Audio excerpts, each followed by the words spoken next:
Hello everyone, welcome back to tell. ఈరోజు Sunday, that means grammar day. So ఈరోజు మనం indefinite article an గురించి తెలుసుకుందాం. ఆల్రెడీ నేను డెఫినెట్ ఆర్టికల్ ది గురించి వీడియో చేయడం జరిగింది. అలాగే ఇండిఫినెట్ ఆర్టికల్ ఏ గురించి కూడా చేయడం జరిగింది. ఇది యాన్ గురించి. ఇంగ్లీష్ లాంగ్వేజ్లో యాన్ ఏ సిచ్యువేషన్స్లో యూజ్ చేయాలి, ఏ సిచ్యువేషన్స్లో యూజ్ చేయకూడదు అనేది క్లియర్గా ఈరోజు మనం తెలుసుకోబోతున్నాం. So without getting any late, let's dive into our today's class.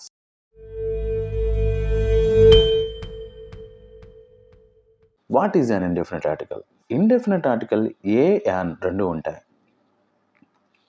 వీటిని సింగులర్ అండ్ కౌంటబుల్ నౌన్స్ ముందు యూజ్ చేస్తూ ఉంటాం మనం. అన్కౌంటబుల్ వాటి ముందు మనం ఎప్పుడు యూజ్ చేయకూడదు ఈ ఇండెఫినెట్ ఆర్టికల్స్ని. Example, I saw an elephant in the zoo. So I saw an elephant in the zoo. That means ఒక ఎలిఫెంట్, ఏదో ఒక స్పెసిఫిక్ ఎలిఫెంట్ అయితే కాదు, ఇట్స్ అన్ ఎలిఫెంట్ అనే మీనింగ్ క్యారీ అవుతుంది. సో మనం ఏం చేయాలంటే ఈ ఆర్టికల్ యాన్ని యూజ్ చేయటం వల్ల మన ప్రొనౌన్సియేషన్ మంచి స్మూత్గా మారుతుంది. ఏ ఎలిఫెంట్ అని అనకూడదు, యాన్ ఎలిఫెంట్ ఎప్పుడెప్పుడు యూజ్ చేయొచ్చు మనం.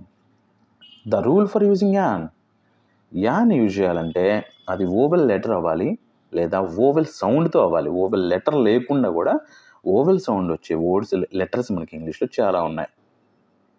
మనకి చిన్నప్పటి నుంచి ఒకటే తెలుసు, AEIOU అనే లెటర్స్ ముందు మనం యాన్ యూజ్ చేయాలని మనకి బండగా గుర్తుపెట్టుకుంటూ వచ్చాం ఇప్పటి వరకు. బట్ అవి ఉన్నప్పుడే కాదు, అవి ఉన్నప్పుడు కూడా మనం యాన్ యూజ్ చేయం కొన్నిసార్లు, అవి లేకపోయినా కూడా యాన్ యూజ్ చేస్తాం కొన్నిసార్లు. ఇదే ఈరోజు ఈ డిఫరెన్సియేషన్ మీకు తెలియాలని ఈ వీడియో నేను చేయడం జరుగుతూ ఉంది. ఓవెల్ లెటర్స్ తీసుకుంటే an apple, an orange, an hour, an honest person. ఇక్కడ చూడండి, అవర్ అండ్ ఆనెస్ట్లో హెచ్తో స్టార్ట్ అయింది. బట్ హెచ్ అనేది మనకి కాన్సనెంట్, ఓవెల్ కాదు. అయినా కూడా అక్కడ H silent. An hour, an honest person. అక్కడ మనం హానెస్ట్ అన్నాం కదా, ఆనెస్ట్. చాలామంది మిస్ప్రొనౌన్స్ చేస్తున్నారు హానెస్ట్ అని చెప్పి. It's not honest, it's honest. ఇలా ప్రొనౌన్స్ చేయాలి. వాటి ప్రొనౌన్సియేషన్ ఓవెల్ సౌండ్ వస్తుంది కాబట్టి we're using an before them. When not to use an, ఎప్పుడు యాన్ యూజ్ చేయకూడదు. ఇక్కడున్న ఎగ్జాంపుల్ చూడండి ఒకసారి. ఏ యూనివర్సిటీ, యు అనేది ఓవెల్ మనకు తెలుసు, అయినా కూడా అక్కడ ఏ యూజ్ చేయడం జరిగింది బికాజ్ అది ఒక కాన్సోనెంట్ సౌండ్ని క్యారీ చేస్తుంది. దట్ మీన్స్ యూ అనే ఒక కాన్సోనెంట్ సౌండ్ని ప్రొనౌన్స్ చేస్తుంది అది. కాబట్టి a university, not an university. అలాగే a European country, not an European country. U అనే ఒక కాన్సోనెంట్ సౌండ్ ఇక్కడ ప్రొనౌన్స్ అవుతుంది కాబట్టి. యాక్రోనిమ్స్ అండ్ అబ్రివేషన్స్, కొన్ని యాక్రోనిమ్స్ ముందు కూడా మనం యాన్ యూజ్ చేయాలి. సేమ్ రూల్, అక్కడ మనకి ఓవెల్ సౌండ్ వస్తుందా లేదా అనేది మనం గుర్తుంచుకోవాలి. MLA, an MLA, not a MLA. An MP, an FBI agent. ఏంటి ఎఫ్ కూడా ఓవెలా అని ఒక డౌట్ వస్తుంది. ఎఫ్ ఓవెల్ కాదు, బట్ ఎఫ్ అనే సౌండ్ ఓవెల్, అందువల్ల. యాన్ NGO, ఎన్ అనేది అక్కడ ఎన్ అనే సౌండ్ ఓవెల్ అవుతుంది, N is not vowel. So a NASA sound, అక్కడ నా అనే సౌండ్ వస్తుంది కాబట్టి అది మనకేమవుతుందంటే కాన్సోనెంట్ సౌండ్ అవుతుంది కాబట్టి ఏ నాసా. ఏ యూనిసెఫ్, యూ అనే ఒక ప్రొనౌన్సియేషన్ అవుతుంది కాబట్టి అక్కడ ఏ యూజ్ చేయడం జరిగింది.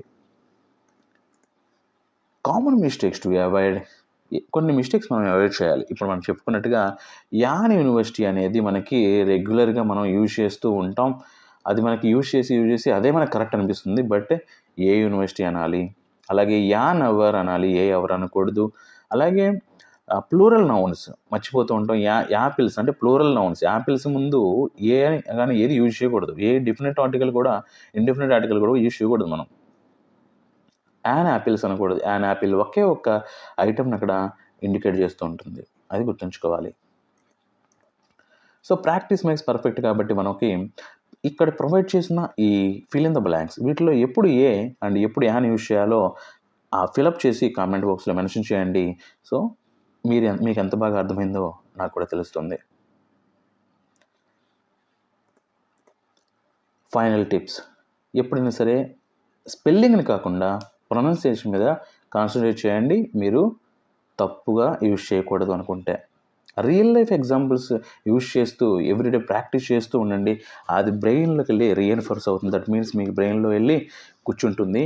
ఒక్కసారి వెళ్ళి బ్రెయిన్లోకి వెళ్ళి స్టక్ అయిపోయిందంటే it won't come out. So అలాగే నేటివ్ స్పీకర్స్ అంటే మీరు మనకి యూట్యూబ్ కానీ ఎక్కడైనా పోడ్కాస్ట్స్ కానీ వీటిలో నేటివ్ స్పీకర్స్ అంటే ఎప్పుడు ఇంగ్లీష్ మాతృభాషగా ఉన్నవాళ్ళు వాళ్ళు మాట్లాడే మాటల్ని వాళ్ళు యూజ్ చేస్తున్న వీటిని అబ్జర్వ్ చేస్తూ ఉండండి. వాళ్ళు వేటికి వోవెల్ సౌండ్గా ఫీల్ అవుతున్నారు, వేటిని కాన్సోనెంట్గా ఫీల్ అవుతున్నారు అనేది మనకు తెలుస్తుంది. ఈ యాన్ ఏ ఈ 2 వీడియోస్ని ఫాలో అప్ చేయండి. ప్రీవియస్ వీడియోస్లో నేను ఆల్రెడీ కవర్ చేయడం జరిగింది. అప్పుడు మీకు యాన్ ఏ సిచ్యువేషన్స్లో యూజ్ చేయాలో పర్ఫెక్ట్గా తెలుస్తుంది. అలాగే దాన్ని కూడా ఎప్పుడు యూజ్ చేయాలో మీకు తెలుస్తుంది. ఇది కంప్లీట్ ఆర్టికల్స్ గురించి.